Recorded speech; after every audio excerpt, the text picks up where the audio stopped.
یہ وہ زمانہ تھا جب کعبہ بتوں سے بھرا ہوا تھا، ہر طرف شرک کا اندھیرا تھا۔ اے دنیا کے خدا، ہمارے نذرانے قبول کرو، آپ ہی ہمارے خدا ہیں۔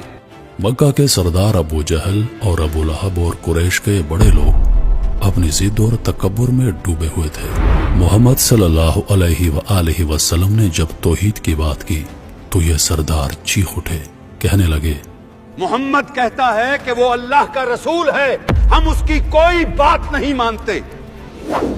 وہ ہمارے بتوں کی توہین کرتا ہے، کہتا ہے یہ سب بیکار ہیں۔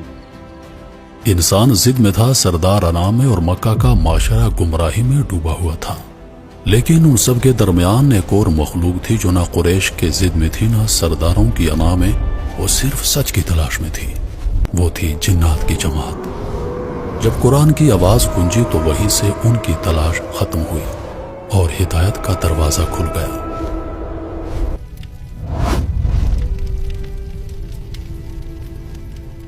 لبیک اللہم لبیک۔ یہ اس وقت کی بات ہے جب زمین پر اندھیرا اپنے عروج پر تھا۔ اندھیرا صرف رات کا نہیں تھا، اندھیرا لوگوں کے دلوں میں تھا۔ کعبہ کے صحن میں سجدے تو تھے مگر اللہ کے لیے نہیں، چہرے جھکے ہوئے تھے مگر دل بتوں کی زنجیر میں بندھے ہوئے۔ وہ اپنے ہاتھوں سے بت بناتے اور پھر انہی سے فریاد کرتے، یہ بت ہی ہمیں رزق دیتے ہیں، یہی ہماری ہر ضرورت کو پورا کرتے ہیں۔ ہمیں بیٹے بھی یہی بت دیتے ہیں، یہی ہمارے خدا ہیں۔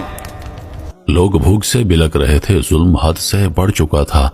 عورتیں اپنے بچوں کو بھوک سے روتا دیکھ کر آنکھیں بند کر لیتی اور مرد اپنے بے اختیار خداؤں سے چیخ چیخ کر کہتے، رحم کرو اے خدائے منات، ہم پر رحم کرو۔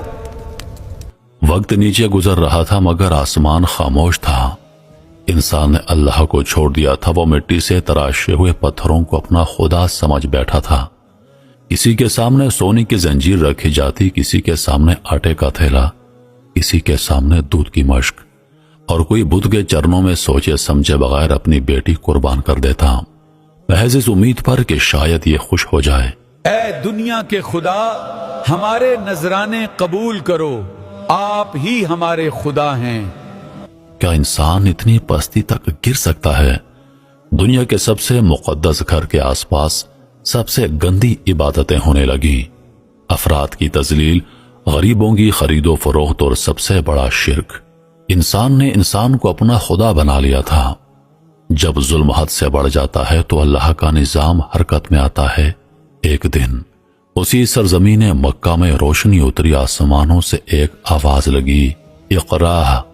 زمین لرز اٹھی، فرشتے حیران، اور آسمان پر روشنی کے پردے کھل گئے۔ محمد عربی صلی اللہ علیہ وآلہ وسلم کو نبوت عطا ہوئی۔ روشنی کا پہلا قطرہ تاریکی میں گر چکا تھا۔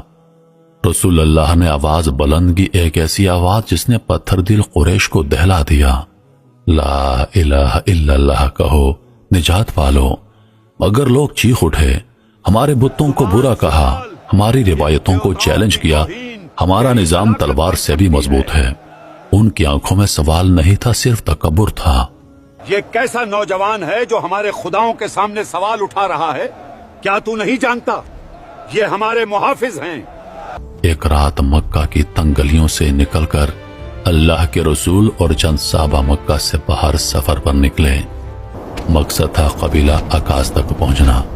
رات ٹھنڈی تھی، ہوا میں عجیب سی خاموشی تھی۔ دنیا سو رہی تھی لیکن تقدیر بیدار ہو چکی تھی۔ ایک صحابی، یا رسول اللہ، کیا آپ دیکھ رہے ہیں؟ چاند آج کچھ زیادہ روشن ہے۔ چاند تو خود رسول اللہ کے چہرے سے روشنی لے رہا ہے۔ چاندنی ریت پر پھیل رہی تھی اور ریت پر چلنے والوں کے قدم تاریخ لکھ رہے تھے۔ انہیں معلوم نہ تھا کہ اس رات انہیں کون سن رہا ہے۔ یا حدیر الجن ادکم۔ اسی رات ریت کے ایک طویل صحرا میں وہ مخلوق بھی بھٹک رہی تھی جسے ہم دیکھ نہیں سکتے، جنات۔ ہم سمجھتے ہیں کہ صرف انسان ہی بھٹکتے ہیں، لیکن اس رات جنات بھی سچ کی تلاش میں تھے۔